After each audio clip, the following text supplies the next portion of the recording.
বাগেরহাটে পৃথক অভিযানে ইয়াবা, গাঁজা, মদ ও জাল টাকাসহ গ্রেপ্তার ১১। বাগেরহাটের জেলা পুলিশ ও ডিবির পৃথক অভিযানে ৩১৫ পিস ইয়াবা, ২০০ গ্রাম গাঁজা, ৪ লিটার ছোলাই মদ, ৫৫টি ছুরি ও ৯০,০০০ টাকার জাল নোট উদ্ধার করেছে।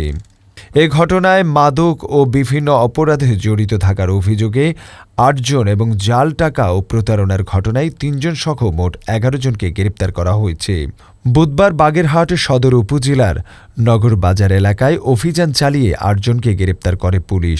পরে খানজাহান আলী রহমতুল্লাহ মাজার সংলগ্ন এলাকা থেকে জাল নোটসহ আরও ৩ জনকে গ্রেপ্তার করে ডিবি।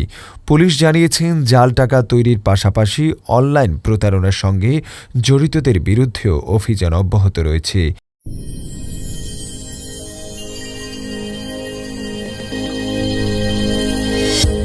ভিশন 24 দৃষ্টিতে বিস্ময়।